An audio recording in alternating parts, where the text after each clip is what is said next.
كان يوم زي اي يوم. كنت خارجة من الجامعة عشان اعدي الشارع واروح الناحية التانية من الكامبس. الساعة 1 وكنت مستعجلة اوي عشان اروح الكلاس. كنت بتكلم في التليفون وما كنتش مركزة من اي حاجة بتحصل حواليا، لكن كان في شيء غريب لفت انتباهي. الدنيا كانت حر قوي، الشمس كانت بتحرق من السخونية، ومع ذلك كان في واحد جاي من قدامي لابس بالطو تقيل وطويل. لبسه الغريب لفت انتباهي. اضطريت ان انا ابصله لان هو كان جاي من قدامي. ساعتها شفت افظع منظر في حياتي. الراجل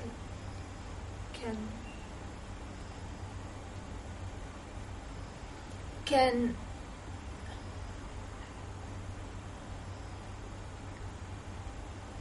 فاتح سوست البنطلون على الاخر.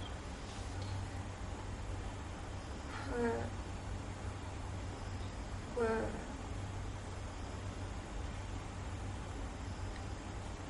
عينيه كانت متثبتة في عيني. فضل يقرب مني، يقرب اكتر، وكل ما يقرب لساني يتربط. حاولت اصرخ بس صوتي ما كانش طالع.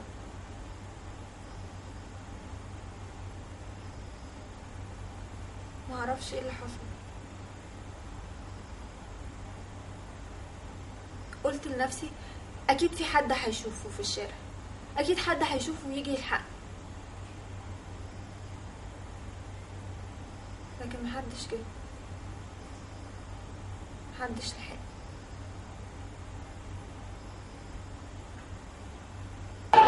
يمكن الحاجة الوحيدة اللي انقذتني هي التليفون اللي في ايدي، وصوت الشخص اللي بيكلمني على الناحية التانية وبيقولي ايه اللي بيحصل، ايه اللي بيحصل، انتي كويسة؟ لكن انا مكنتش برد بكلام مفهوم. مش عارفة ليه مرة واحدة الكلام طار من مخي. لما الراجل عدى من جنبي قلت اكيد مجنون، وبرضه احسنت الظن فيه.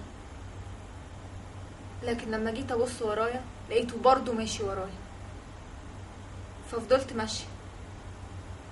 لقيت كشك قاعد فيه عسكري قال ايه عشان يحرس الطلبة اللي جاية في الجامعة.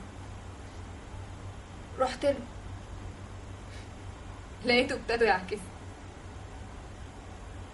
دخلت جوه الجامعة عشان استخبى، وطبعا ما روحتش الكلاس.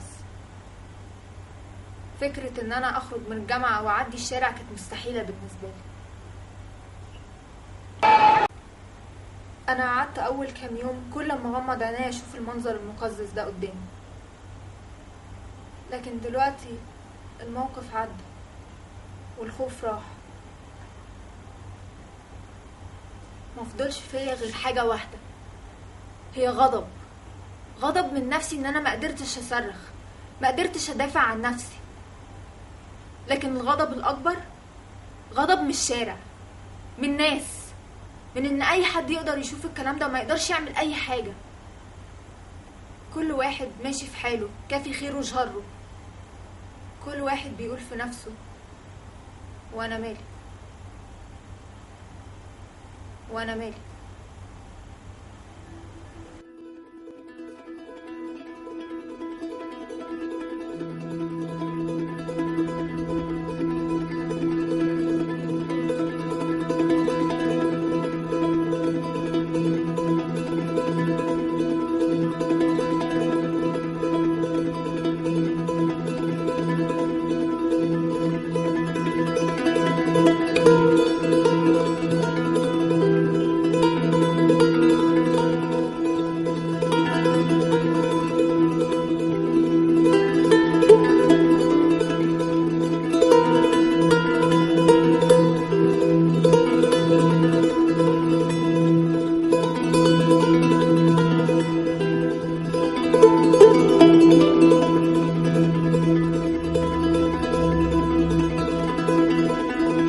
مشحوتين للبلد، مشغولين بالعمولات، مشغولين بالعمولات. يسقط الضابط البلطجي، يسقط الضابط البلطجي.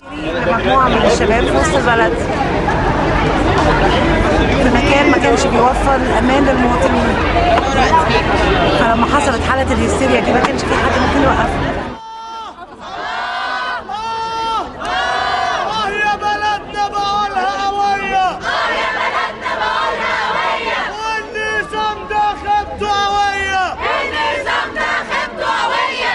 يا بلدنا بقولها صريحة، يا بلدنا بقولها صريحة، والنظام ده عار وفضيحة، النظام ده عار وفضيحة. يا بلدنا بقولها بحسرة، يا بلدنا بقولها بحسرة، والنظام ده جات له حصبة، النظام ده جات له حصبة. طبعا الموضوع يعني اصلا يعتبر انتشر في الشعب المصري بصوره كبيره جدا، رغم ان في ظاهره جديده ان هي ظاهره التدين، الا ان هي ظاهره شكليه جدا. فالناس بتعمل حاجات وبتعمل حاجات تانية، بتفكر بطريقه وبتعمل بطريقه اخرى. وبعدين الحكومه طبعا موقفها سلبي جدا زي اي حاجه، بالعكس هي مستفيده الاول من الموضوع دوت، ان الناس تنشغل في التحرش والحاجات دي وتبعد عن التفكير في ان هي الحاجات اللي محرومه منها زي خدمات كتيره جدا ما بتتقدمش للشعب. فيتليه بقى في حكايه التحرش وكده. المسيره عن وجهه نظري هي لفت انتباه للموضوع دوت، انما هي مش هتبقى بصوره كبيره يعني هتنهي عليه، انما هي بتلفت انتباه الناس ان في مشكله.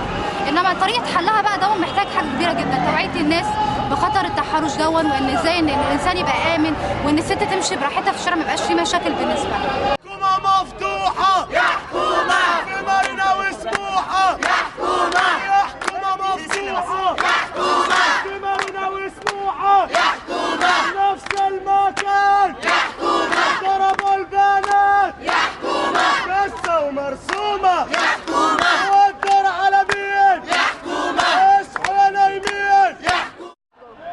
أنا اسمي نوال أستاذ، فلسطينية وبدرس في مصر وعايشة في مصر، وأنا بتعرض لتحرش جنسي كل يوم تضايق من الجيران لتحت في الشارع قدام البيت أول ما بخرج، سواق تاكسي، في الجامعة، إيفن من السكيورتي بتاع الجامعة.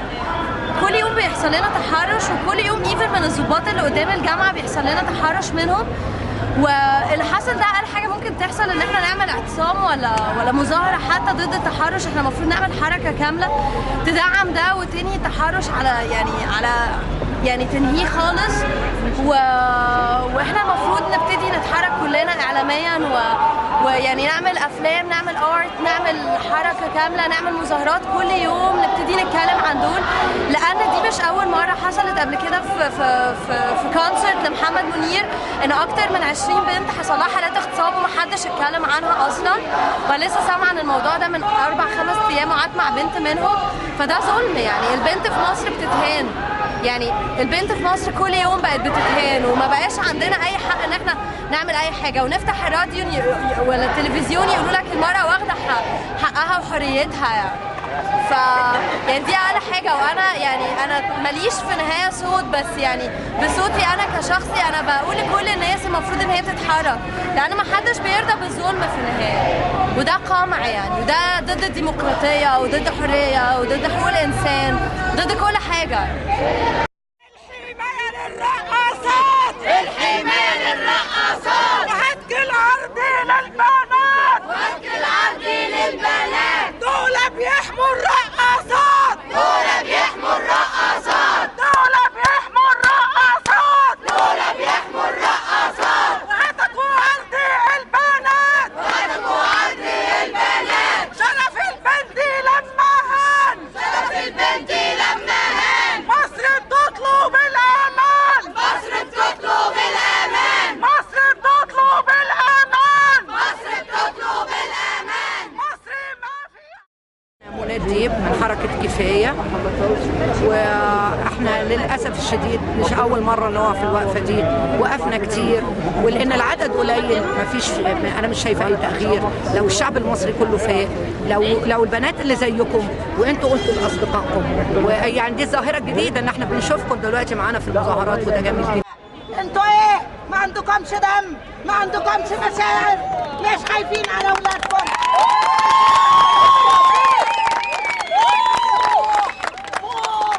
بكره بنات انتوا هيبقى هتقطعوا حتت لان انتوا ما عندكمش دم، ما عندكمش اخوه، ما عندكمش رجوله. فينكم يا مصريين؟ اتحركوا، قوموا، يلا قاعدين في بيوتكم قوموا، يلا نايمين قوموا، محدش هينفعكم. يوم القيامه هتتحاسبوا حساب عسير. الساكت عن الحق، الساكت عن الحق شيطان آخر. I'm Joanna Rab. I'm a student here, a study abroad student at the American University in Cairo. And I came out with my friends today because we felt that it would be important to support what is happening here. Because when we first came, we didn't really understand the problem that there was in Cairo. And we first thought it was just we were targeted because we're foreigners, and so we stood out. But very quickly we realized that it's a problem that happens to everyone here. And so we really wanted to come out and support our Egyptian sisters also because they have to live through this all the time.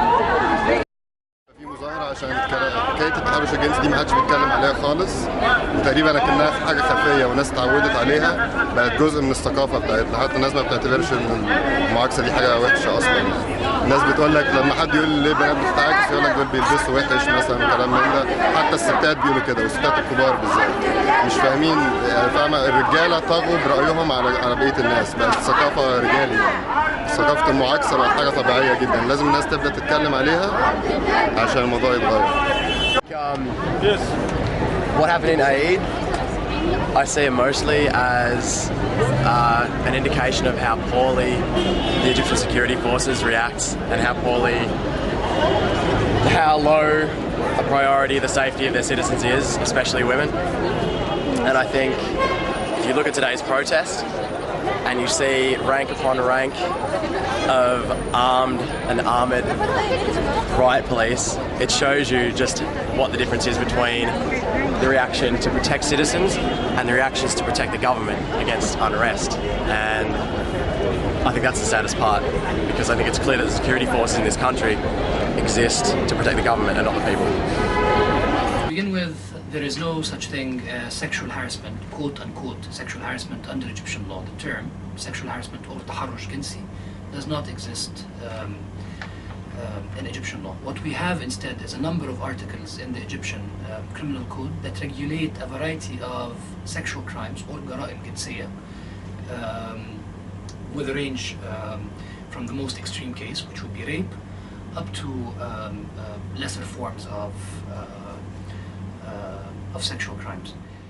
There are more specifically 4 main articles of interest to us. The first article, and I'll be a lawyer about it and actually give you the numbers of articles and the content. The first article is Article 267, which regulates rape. Rape is defined as penetration or intercourse with an unconsenting partner.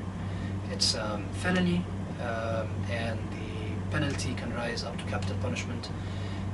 That's one extreme example. Now going down from that, we have another article, Article 268, which deals with sexual assault or hadq al-ard. And sexual assault happens whenever there is a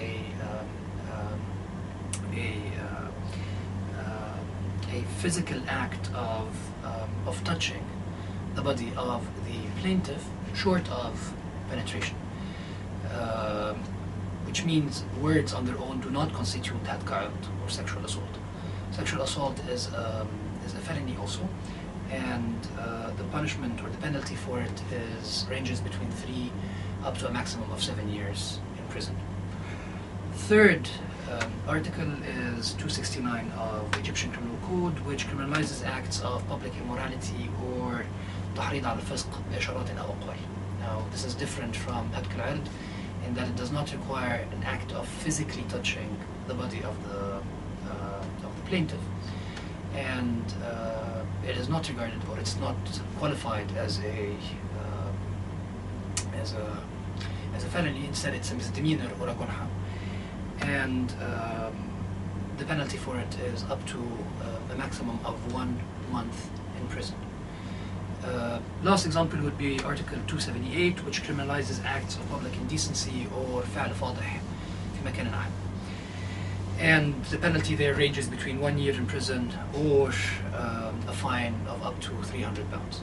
Now the point is, what we might associate with sexual harassment today is already regulated under these various articles in a gradation of acts that go from an extreme of rape to a lower end of verbal abuse, basically, on the street. Although we may disagree on the extent of punishments, nonetheless, it is clear that functionally what we might associate with sexual harassment, whether it's physical or merely verbal, is already regulated under the criminal code. The bigger problem, to my mind, is a problem of enforcement. And it's a problem of enforcement because the typical situation in Egypt is that the plaintiff, which is obviously typically a woman, tends to refuse to go to the police station to file a report against the offender. And there is a variety of reasons for understanding why one would not want to go to a police station in Egypt, particularly if you are a woman. The end result is, absent a formal complaint which details the name of the plaintiff, the public prosecutor office is incapable of moving the lawsuit against the offender. Instead, the complaint is filed for lack of requisite evidence, or what's called in Arabic تحفظ لعدم استيفاء بيانات القيد والوصف. So the solution to the current situation, to my mind, is not simply cranking up the punishments that are listed in the criminal code, but rather finding an alternative way for women to feel comfortable enough to go to enter a police station and file a report without worrying that they might be harassed once again inside the police station.